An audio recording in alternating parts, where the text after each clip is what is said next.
on life. I was gonna make something of myself. But his way out, I went a few steps down the wrong path. turned into a dead end. I was just on the verge of getting things right. But now, it's too late. BC's Final Witness, all new, starting now.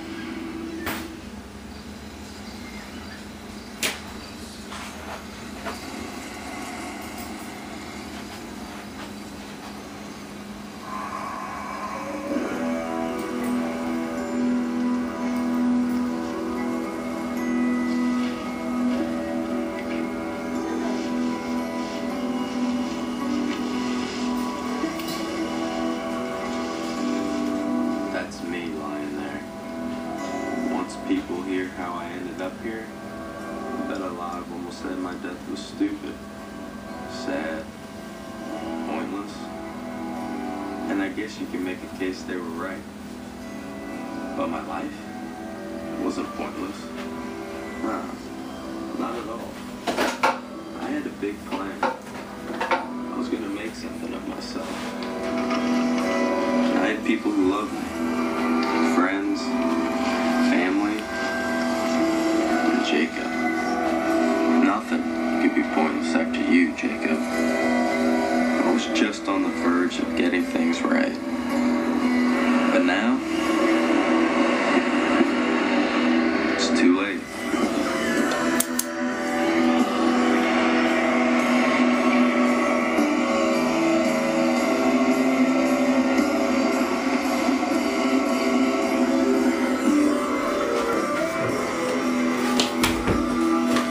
I would have been 21 in 3 months.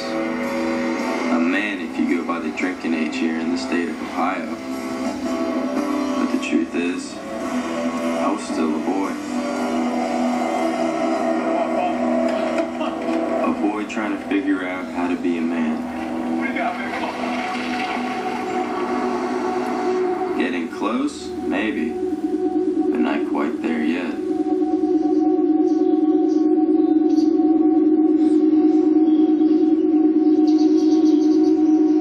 I was having dinner that evening when the call first came to me that we had a dead body in the field. A man's car had broke down nearby, and it was easier for him to cut across the field to get to his home.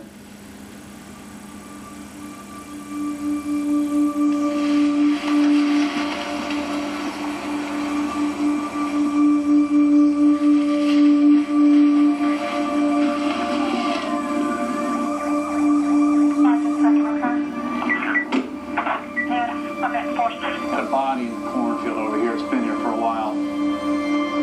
Coroner been called yet? Yeah, the coroner's on the scene. It was mid-October. There was still corn, so you had to like push your way through it. You could see that something was laying on the ground. It looked like leather. Pretty high caliber. He had 2 large holes, probably 1 inch to 1.5 inches in diameter in his chest. There wasn't a lot of clues at the crime scene, other than it looks like there was an attempt to at least hide the body. There was some like a white substance laying on the body at that time. I had no idea what the white substance was. The skin of his torso, his chest and arms was kind of mummified in kind of a yellow hue to it.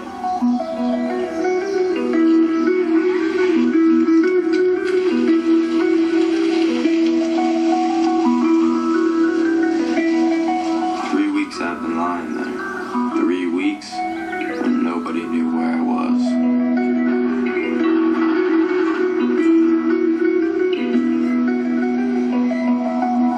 The initial impression was that he had 2 gunshot wounds, and lo and behold, there's no bullets left within the body. And we did not see any exit holes. I opened up the body and saw a sharp instrument wound in the pericardial sac. And at that point, I came to the conclusion that these sharp instrument wounds were the cause of death of this person.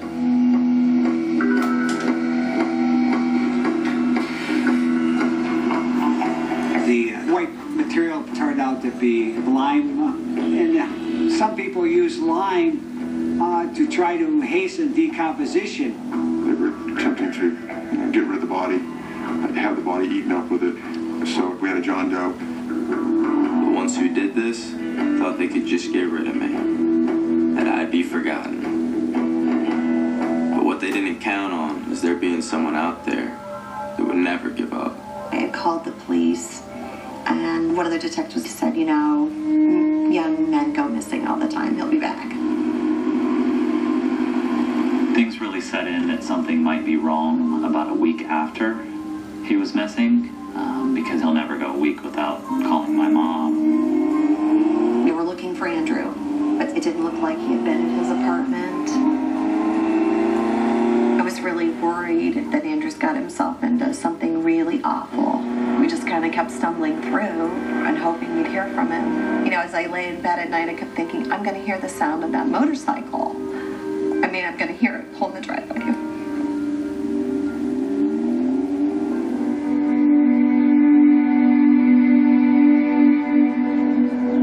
I read about the body that they found, and the description in the paper met Andrew's description. I felt like I had to do something. I really didn't know what to do. I told my husband that I'm going to go down to the police department because I need to put this to rest. Laura Eberhardt had a son who was missing who kind of met the description. She was able to relate to us that there was some specific types of tattoos. Yeah, that tattoo, that thing was seriously badass. I couldn't wait to get it, even though it hurt like hell. We have this technique that I used using hydrogen peroxide to raise tattoos in post-mortem decomposed bodies. Sometimes this works, sometimes not. So I'm like, what are you doing, Doc? And he's like, we're going to apply pressure. And the next thing you know, it's like magic. And then once the outlines started coming in, we're like, uh-oh, we think we actually have this individual by the name of Andrew Dotson.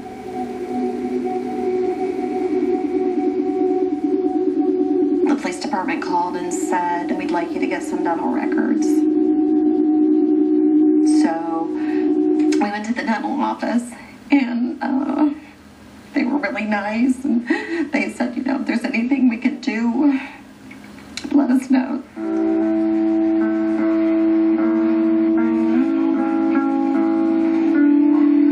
I remember walking back to the room thinking, you know, this is not happening. This is not happening. And they said they were sorry to tell us that it was Andrew. And I asked to just go in the room and see Andrew. And he said there's no point in that. You don't want to remember this.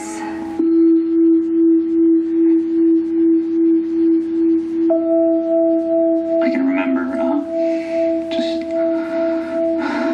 breaking down to my knees in the phone booth and not knowing what to do. I couldn't even get up. You know, I couldn't even leave the house. Being stabbed is such a personal hate. I just can't even imagine somebody that would hate him so much. I had no idea, you know, how far he had slipped away. Yeah, Mom. I had no idea how far I'd slipped away either.